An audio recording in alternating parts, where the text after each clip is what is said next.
Mudeng, l'hippopotame pygmée et star des réseaux sociaux, a célébré son 3e mois ce jeudi, en prenant 10 kg supplémentaires. Lors d'un contrôle vétérinaire, Mudeng a été pesé à 32,7 kg, soit 10,7 kg de plus que son poids à l'âge de 2 mois. Le zoo de Kaukeo s'est amusé à poser la question sur sa page Facebook, est-ce qu'elle pourrait figurer au menu? Le zoo a confirmé que Mudeng est en bonne santé et a partagé une photo d'elle allaitée par sa mère Jona, âgée de 25 ans, le jour de sa naissance, le 10 juillet. Alors que Mudeng continue de gagner en popularité dans le monde entier, des visiteurs se sont pressés pour la voir au zoo du district de Sriracha, à Chonburi, ce vendredi. Bien qu'elle dormait encore à 8h30, le zoo a noté que c'était un bon signe puisqu'elle commençait à cligner des yeux. Les hippopotames pygmées adultes peuvent peser entre 160 et 270 kg. Ils atteignent une hauteur de 75 à 100 cm au niveau de l'épaule et mesurent entre 150 et 175 cm de longueur. Leur espérance de vie en captivité varie généralement de 30 à 55 ans. Les hippopotames pygmées sont une espèce en danger critique d'extinction, avec moins de 2500 individus restant à l'état sauvage. Ils sont menacés principalement par la destruction de leur habitat due à l'exploitation forestière, minière et agricole. L'autorité du tourisme de Thaïlande, TAT, et le département des affaires religieuses, DORA, ont nié toute implication dans l'attribution d'un certificat à un duo d'influenceurs connus pour pratiquer des exorcismes, en reconnaissance de leurs efforts de promotion liés au tourisme. La TAT a publié une déclaration sur sa page Facebook mercredi, affirmant qu'elle n'avait joué aucun rôle dans l'organisation de l'événement au cours duquel les influenceurs, connus sous les noms de Phi-Dom et Nong Ying, ont été photographiés recevant un certificat dans la catégorie de la promotion du bouddhisme. L'autorité a précisé qu'elle avait simplement autorisé l'utilisation de son siège, situé sur Phetchaburi Road à Bangkok, mardi, et que cela constituait son seul lien avec cette remise de prix. Phi-Dom, un homme, et Nong Ying, une femme, sont connus sur leurs chaînes de réseaux sociaux pour invoquer de l'énergie divine afin de soigner des personnes émotionnellement traumatisées, exorciser des esprits démoniaques et libérer des âmes. Les autorités leur avaient auparavant ordonné de fermer leur centre, le sanctuaire Sukhavade, et d'arrêter de proposer des services de guérison divine. Le prix avait initialement été rapporté comme étant organisé conjointement par le DORA et l'université Mahachulalongkorn Rajavidyalaya. Jeudi, le DORA et l'université ont démenti être les organisateurs. Le département a demandé à l'hôte de la remise des prix, le sous-comité des activités de promotion du bouddhisme, de retirer immédiatement les messages liant le département à cette distinction.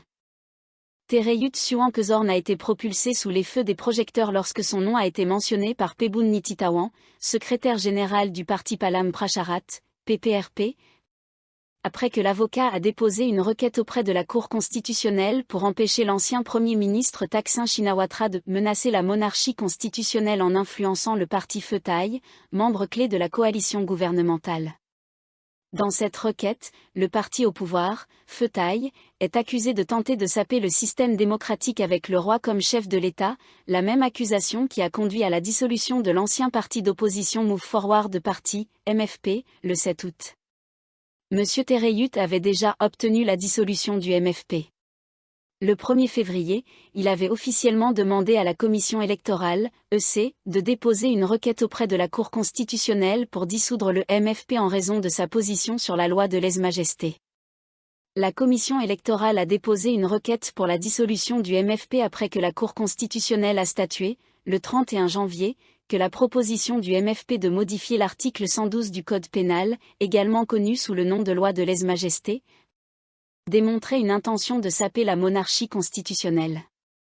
La Cour a ensuite, le 7 août, décidé de dissoudre le MFP et d'interdire 11 de ses membres exécutifs de la politique pendant 10 ans, au motif que le parti avait mis en danger la monarchie constitutionnelle et la sécurité nationale. Le 2 février, M. Tereyut a demandé à la Commission nationale anticorruption d'envisager des poursuites judiciaires contre l'ancien leader du MFP, Pitalin Jaroenra, et 44 membres du Parlement affiliés au MFP, qui avaient signé un projet de loi proposant de modifier la loi de lèse-majesté. M. Tereyut les a accusés d'avoir violé leur code de conduite éthique en ignorant la décision du 31 janvier. Cette décision interdit toute action contre la loi de lèse-majesté autre que dans le cadre de la procédure législative constitutionnelle habituelle.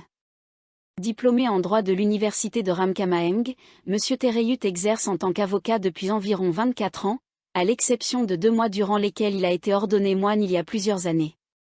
C'est à cette période qu'il a rencontré Suwit Tongpraser, un moine plus connu sous le nom de Buddha Isara. Il a repris son travail d'avocat peu après avoir quitté la vie monastique et est depuis connu comme l'avocat de Buddha Isara. Ses autres clients incluent l'ancienne députée du PPRP de Ratchaburi, Parena Krekupt, qu'il a représenté dans plusieurs affaires de diffamation médiatisées contre 2 militants politiques bien connus, Vera Somkwamkid et Acharya Ruangratanaphong. Plus important encore, en ce qui concerne les poursuites judiciaires contre ceux qui agissent de manière présumée hostile à la monarchie, cet avocat a un impressionnant palmarès de victoires. L'une des multiples affaires relatives à l'article 112 qu'il a poursuivi concerne celle qu'il a déposée contre les 3 figures principales du mouvement progressiste, à savoir Thanatorm Juangrong Ruangki, Piyabutre Saankanokul et Panika Rouanish, pour les discours qu'ils ont tenus lors de sessions Facebook Live pendant les troubles politiques de 2020. L'administration métropolitaine de Bangkok, BMA, a élaboré de nouvelles règles pour les vendeurs de rue à travers la capitale, limitant leurs activités à certaines zones spécifiques. Ces règles s'alignent sur une politique déjà en place visant à mieux gérer les espaces publics, a déclaré Jakapan Phionngam, adjoint au gouverneur de Bangkok. La mairie avait précédemment annoncé que seuls les « Thaïlandais pauvres » seraient autorisés à être vendeurs de rue, et ils ne seraient pas autorisés à employer des migrants, parmi d'autres exigences.